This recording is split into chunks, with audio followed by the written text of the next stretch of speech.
தமிழக காங்கிரஸ் தலைவர் செல்வபெருந்தகை மற்றும் பாரதிய ஜனதா கட்சியின் மாநில தலைவர் அண்ணாமலை ஆகியோர் ஒருவர் மீது ஒருவர் மாறி மாறி குற்றச்சாட்டு கூறி வருகின்றனர். இந்த நிலையில் காங்கிரஸ் தலைவர் செல்வபெருந்தகையை இழிவாக பேசியதாக கூறி பாரதிய ஜனதா கட்சி மாநில தலைவர் அண்ணாமலையை கண்டித்து திருச்சி மத்திய பேருந்து நிலையம் பெரியார் சிலை எதிரில் திருச்சி மாநகர் மாவட்ட காங்கிரஸ் கமிட்டி சார்பில் மாவட்ட தலைவர் ரெக்ஸ் தலைமையில் காங்கிரஸ் கட்சியினர் கண்டன ஆர்ப்பாட்டத்தில் ஈடுபட்டனர். ஆர்ப்பாட்டத்தில் காங்கிரஸ் கட்சியின் மாநில தலைவர் செல்வபெருந்தகைக்கு எதிராக கருத்து தெரிவித்த அண்ணாமலைக்கு கண்டனம் தெரிவிக்கும் வகையில் 100க்கும் மேற்பட்ட காங்கிரஸ் கட்சியினர் பங்கேற்று அண்ணாமலையை கண்டித்து முழக்கங்கள் எழுப்பினர். மேலும் ஆர்ப்பாட்டத்தில் அண்ணாமலை உருவப்படத்தை எரிக்க முயன்றபோது போலீசார் தடுத்து நிறுத்தியதால் அண்ணாமலை உருவப்படத்தை கிழித்து எரிந்து போராட்டத்தில் ஈடுபட்டனர். அப்போது காங்கிரசாருக்கும் போலீசாருக்கும் இடையே தள்ளுமுள்ளு ஏற்பட்டது. இதனால் மத்திய பேருந்து நிலையம் பகுதியில் சற்று பரபரப்புடன் காணப்பட்டது.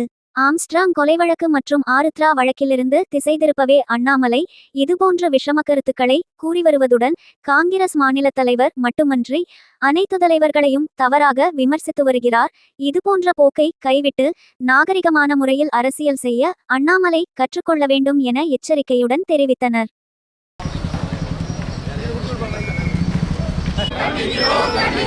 மாநில தலைவர் செல்வபெருந்தகை அவர்களை தொடர்ந்து இழிவாக பேசி வரும் ஆருத்ரா அண்ணாமலையை கண்டிக்கிறோம். கைது செய், மன்னிப்பு கேள், அவதூறாக பேசியதற்கு மன்னிப்பு கேள், நடத்தாதே.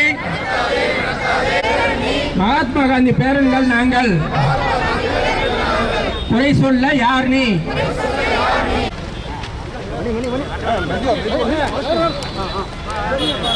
அண்ணாமலை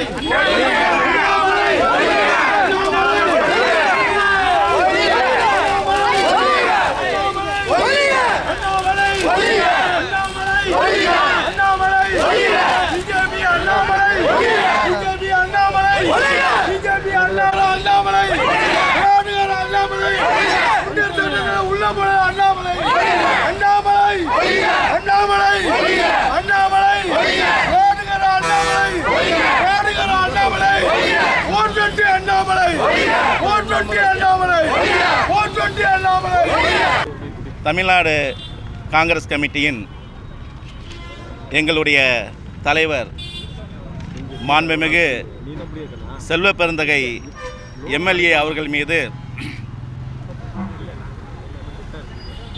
பாசிச பாஜக அண்ணாமலை தொடர்ந்து பல அவதூறுகளை பரப்பி வருகிறார்கள். உங்களுடைய கட்சியை வளர்க்க முடியாது என்பதை நன்கு அறிந்து கொண்டு அப்பலுக்கற்ற எங்களுடைய தலைவர் மாண்புமிகு செல்வபெருந்தகை அவர்கள் மீது தொடர்ந்து பல குற்றச்சாட்டுகளை எடுத்தெறிகிறார்கள். எங்கள் தலைவர் மட்டுமல்ல, மற்ற கட்சி தலைவர்கள் அனைவர் மீதும் பல்வேறுபட்ட பொய்யான குற்றச்சாட்டுகளை பரப்பி வருகிறார். உங்களுடைய கட்சியை வளர்க்க வேண்டும் என்றால் நீங்கள் மக்களை சந்திக்க வேண்டும்.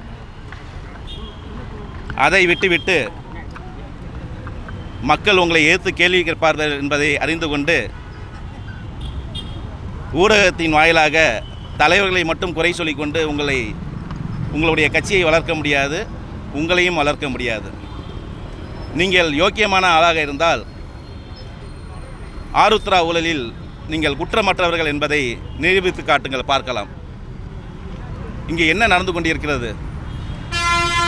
நீட் பிரச்சனையில் நடந்து கொண்டிருக்கிறது. பகுஜன் சமாஜ்வாதி கட்சியின் மாநில தலைவர் அருமை சகோதரர் ஆம்ஸ்ட்ராங் அவர்கள் கொலை செய்யப்பட்டுள்ளார். இதிலிருந்தெல்லாம் நீங்கள் தப்பிப்பதற்காக திசை திருப்பும் விதமாக நீங்கள் அடுக்கடுக்காக பொய்களை கூறி வருகிறீர்கள். நீங்கள் கூறக்கூடிய பொய்களை நம்புவதற்கு தமிழ்நாடு மக்கள் ஒன்றும் முட்டாள்கள் அல்ல, நன்கு படித்தவர்கள், பகுத்தறிவாளர்கள். நன்றி. கொல்துபாத